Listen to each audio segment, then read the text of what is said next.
provoked against a person who has troubled, afflicted, or tortured us. Perhaps anger was best described by John Locke.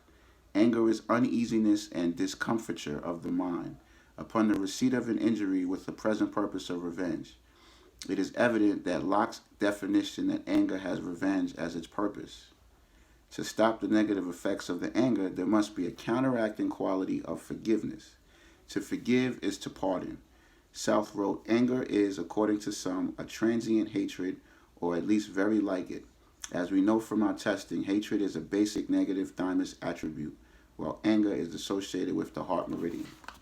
So, with that said, anytime you feel anger, there's also a connection to retribution, right? So therefore, Leo also deals with retribution, right? Leo also deals with retaliation, and it also deals with forgiveness.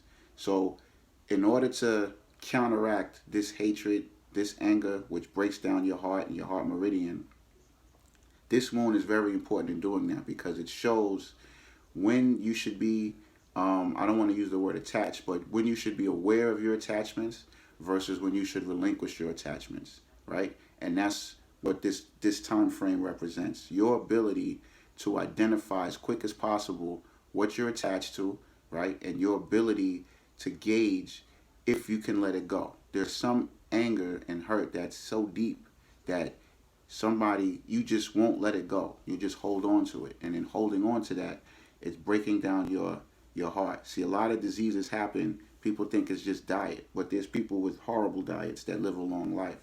Why? Because they know how to laugh. They know how to enjoy themselves. They know how to have the right mind state and emotional state. And having the right emotional state, even regardless of diet, heals your organs, because all organs are linked to your emotions. In fact, organs, and you could get this in a book called The Spirit's Book, all organs are really spiritual entities or linked to spiritual entities. Each organs in your body are the physical outlets for spirits to manifest themselves. Think about that, right? A lot of people pray to whoever you pray to. Whoever you pray to is a spiritual thing, period. Whether it's Jesus, Allah, Yahweh, whoever it is, right? But your organs are conduits for spirits in other realms to come through you. So each organ allows spiritual entities to come through you. So ask yourself this.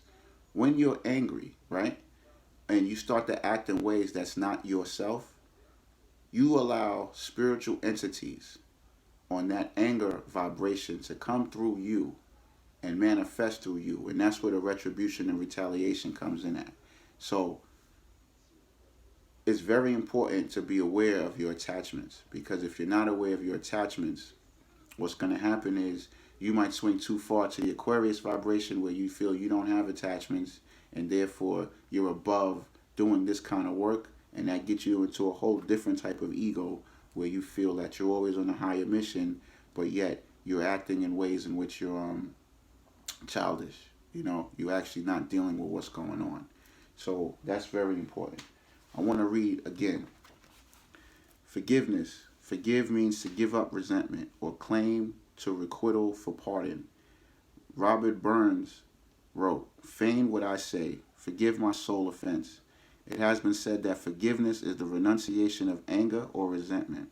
It is the renouncing, this giving up of anger and resentment, that turns the weakening effect on the heart meridian, and therefore on the heart, into a positive energy state. This is a good example of transmutation. We are transmuting anger into love and forgiveness, turning weakening effects into strengthening ones.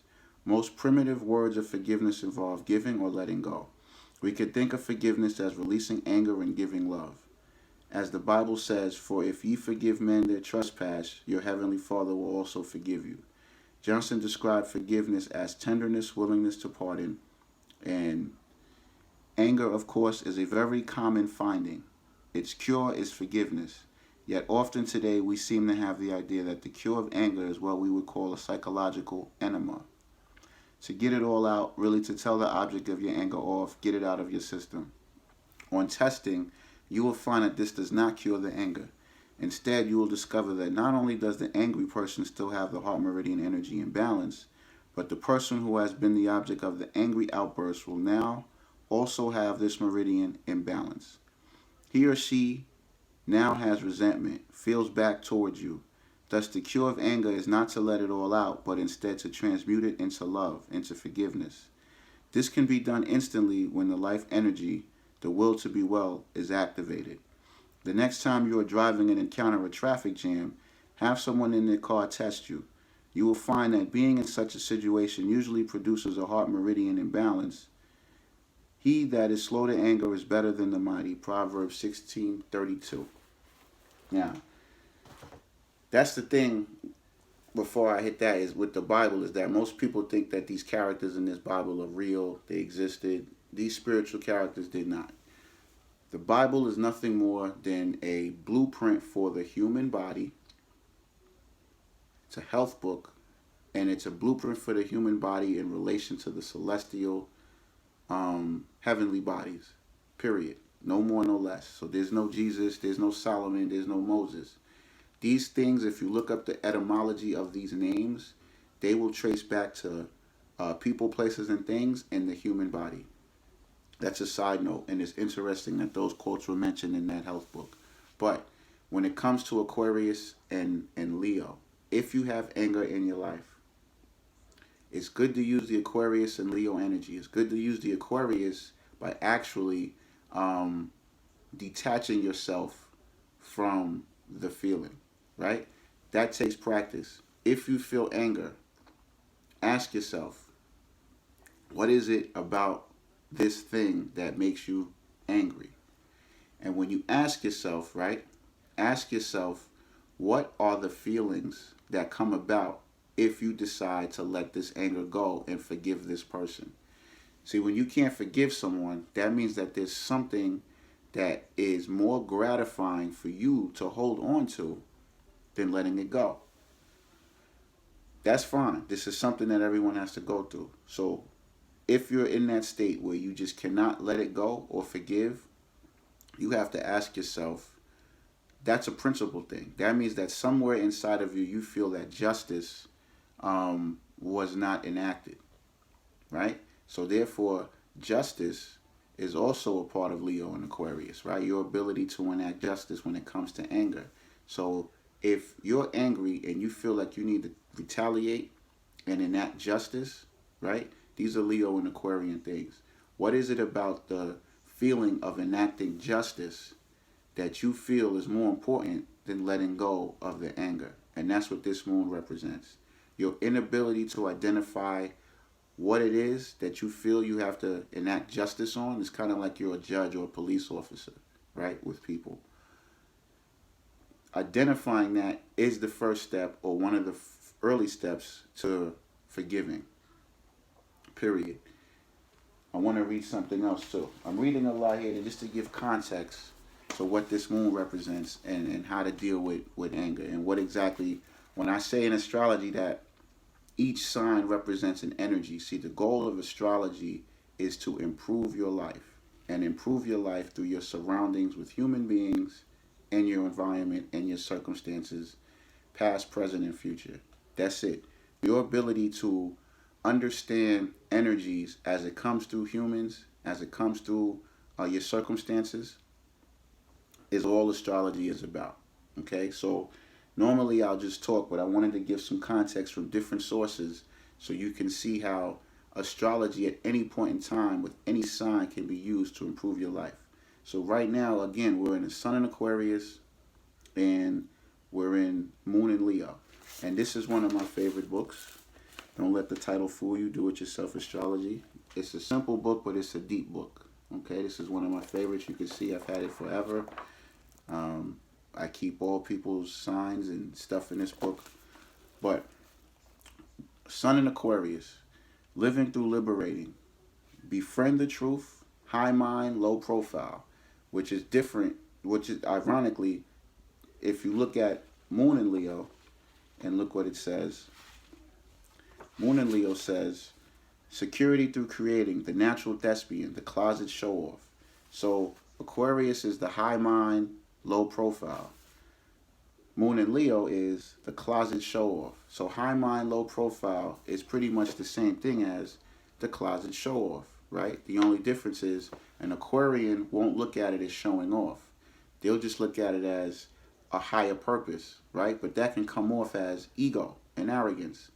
Leo will come off as a show off, but they'll downplay it. So this is a lesson in understanding where you want your ego to be. Do you want to be someone that is consciously arrogant? See, the goal is to bring what's unconscious conscious. And that's what this blue moon represents. Your ability to bridge your subconscious, unconscious to your conscious. So when you do that and it's in front of you, you can make a choice and a decision as to how you want your ego to manifest. Because if you don't identify your attachments, right, and if you don't clarify what is it about retribution that you feel is more important than forgiveness, right, and then if you don't accept the seemingly negative things that you don't like about your ego, then you're never going to bridge your unconscious and your subconscious, the dark side of you. You're never going to be able to bridge it with your conscious, and these things are going to wind up affecting you even if you feel you have control. So, Sun in Aquarius, befriend the truth, high mind, low profile. Aquarius is the water bearer, and water symbolizes emotion. This means that your goal is to experience and to express your feelings without getting wet. That's heavy. That is emotionally biased, overly attached, or upset. So, let's explore that, right?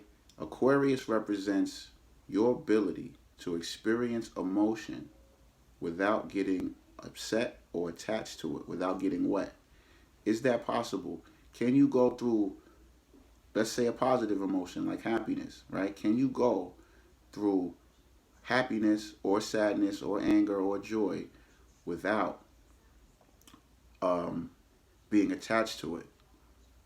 That's heavy, because normally we are attached to it. When we feel joy, we have a good time, we kind of take that personal. When we feel sad, we take that personal. Can you experience an emotion and be neutral? If someone gives you a compliment, can you not feel a way about it? Can you just say thank you and move on without the actual feeling? Is that possible? See? And it's that kind of cultivation that makes Aquarius the symbol of community and humanity, because it's not about the individual. When you get to that point, you've grown beyond the ego and yourself truly, not just saying it. But when you get to the point to where compliments and even insults don't affect you, that is an Aquarius energy. That is an Aquarian principle. Is that possible, right? And can you get to that point without going through Leo, without actually imbibing yourself and being engulfed in the compliment, being engulfed in the sadness? Is that a prerequisite towards you not being attached, to be totally attached? That's the question. Do you have to be totally attached to something in order to get to a state of non-attachment? That's what this moon represents. Going through the full attachment of the things that make you angry, so you can get to the point where these things don't make you angry.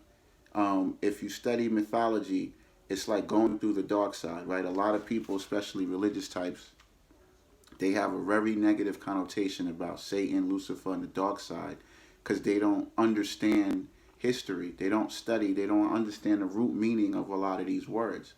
But if you look at mostly all religions, if you look at all of the things, especially the three Abrahamic religions, Christianity, Islam, and Judaism, you will see that prior to that, they didn't have the same concepts of evil and negativity that those religions have, because prior to those religions, these were just concepts and understanding of the people in that time, that you have to go through these negative chambers, this anger and these things like that. Those were the real